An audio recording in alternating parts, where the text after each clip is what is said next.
I wanted to do this quick first impression video. I've just got this American Vintage 2, Fender American Vintage 2, 1961 Stratocaster in Fiesta Red. So I wanted to give you guys like a real, like, visceral first impression when I open this thing up and first put it in my hands and do all that kind of stuff, just so somebody can see what that's like.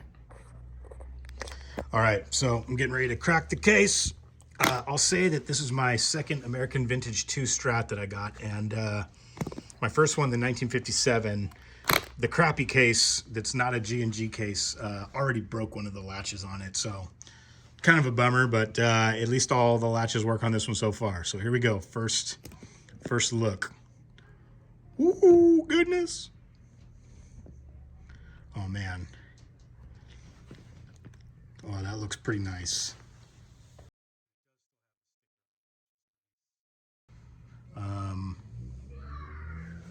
Yeah. Okay, see, I was worried, like a lot of people, that the Fiesta Red was going to be more like a what do you call it? Like a Dakota red or like a cherry red or something that was going to be really bright, like a Ferrari red. And this one is more of like it's a coral. It's like a coral color. It looks really, really nice, I must say. I'm just looking over everything. The pickups, it looks like there's some wax residue. You see that? I don't know if that, yeah. You see there's like some wax residue on the pickups. Now, I've been hearing about these guitars having some quality control issues, so that's obviously what we're looking for here. I love the tint on the neck though, and the rosewood board. Let's look, because people were saying they had some stripe marks. It looks pretty clean. I guess there's a little bit of that up at the higher frets, but that doesn't bother me. Although one thing I'm seeing right off the bat is as I'm looking over the strings, look at that. Like the top up at the high C, up at the 20th, 21st look, like the string is like hanging off the board. That's funny. So then that makes me think, let's look at the neck pocket. Up, and what do you know? The neck pocket's got a little bit of a gap in there. And so I had this happen on my 57 reissue as well, where it's like, it's not really that big of a deal because you can just take the neck off, kind of push it towards the pocket so that it seats a little different, so that the string hangs over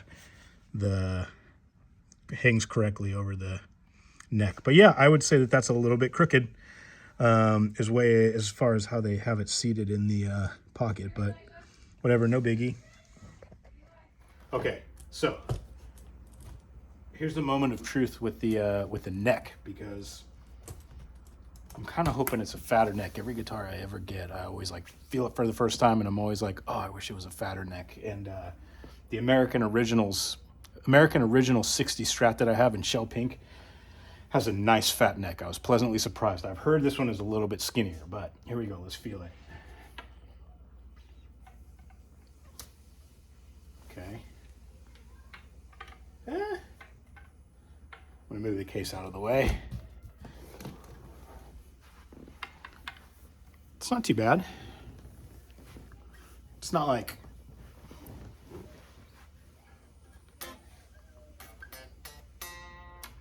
I don't know, man. It feels pretty good. I wouldn't say it's a fat neck. I would say it's like wider around your hand this way and a little skinnier in the back. Oh, I love the tint on the neck though. That looks so nice. I love that darker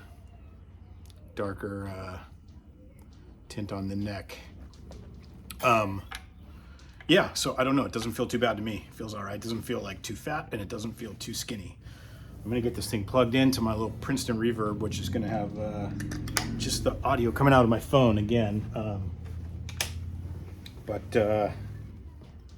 Yeah, I can feel that string kind of hanging off. I can feel it hanging off a little bit. So it came in tune, which makes me also think even more that it probably was like returned or something. I don't know. I just get the impression like the plastic's kind of peeling right there and everything. I just get the impression that this was probably a returned guitar, but no biggie. I'm just happy to have my hands on it because I know I was expecting to wait until September. Right off the bat, I'm noticing that the thing that jumps out at me is that this action is like pretty high. I feel like a lot of people who are like, you know, now I personally like high action on guitars because I don't play fast. I'm just more like rhythm and stuff like that. But I could see how people who are used to like guitars where you go fast, I could see where this action would feel really, really high. But so got it plugged in. Checking for buzz.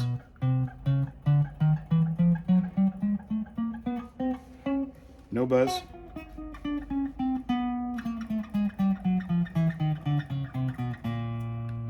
No buzz.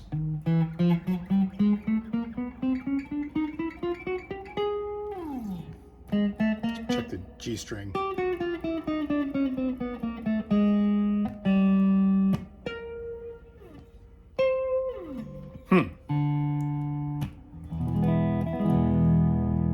That sounds pretty good, man. I gotta say, I like that. No fretting out or anything like that.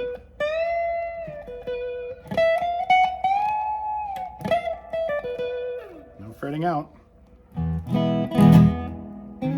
Staying in tune pretty good right there.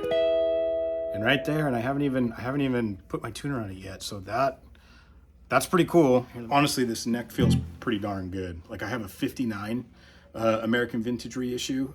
Actually, it's on that one on the wall right there. And that thing has a really skinny neck.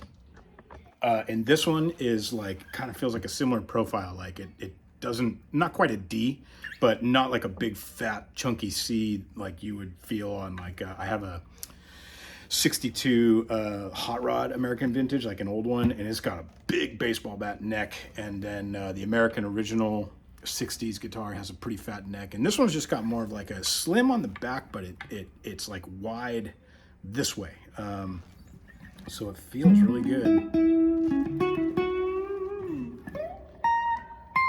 I can definitely feel, again, I can feel that string up here, the high C.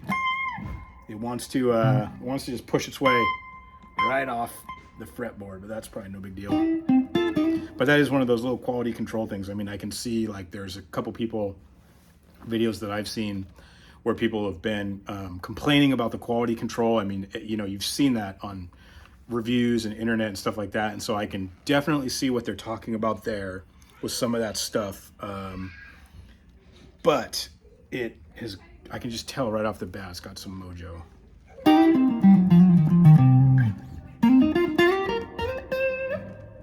Yeah.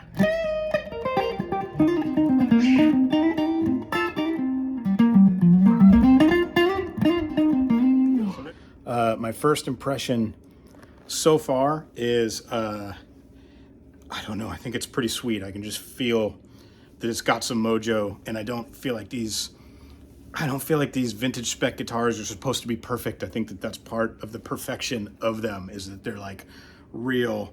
They've got mistakes. I mean, you know, in the 60s and 61, they turned out some guitars with mistakes. So like that doesn't bother me really at all. And, you know, it's like simple adjustments, like the high action. I actually really, as I'm playing it, I actually really like it. The frets are smooth. No buzz. I mean, I know that was part of some of the quality control concerns, was like bad fret jobs. The bottom, that's my big thing, is like fret sprouting. Like I'm big on that. Like I'm super sensitive to that because I do a lot of like finger style stuff, even though I'm not playing that great here. But you know, it's like these frets are like butter. Yeah, there's like nothing. Like I can get my fingers way down there and I could just do this all day long and it would not hurt my fingers at all. So that is awesome. I'm stoked on that. A lot, like when I bought a PRS Silver Sky core model last year, and it came with fret sprouts down here. And I had to like, you know, get a fret job done on these to like iron those out. Now, you know, those have a reputation of being perfect right out of the box, and that one was not perfect. I had to get the frets, you know, worked on. But so far, I gotta say, I like this guitar.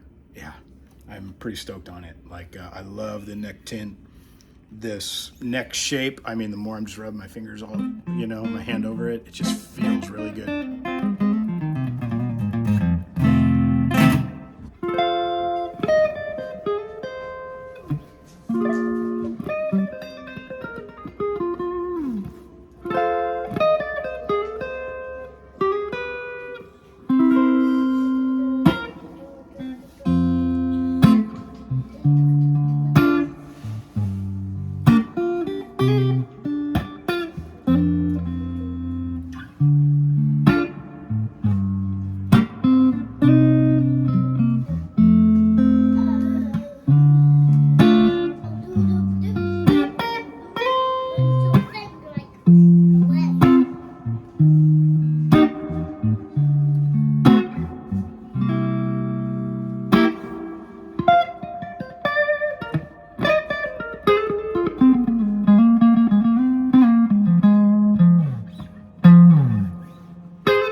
I gotta say, I like it. I'll do a couple tweaks to it to get it set up to how I like it.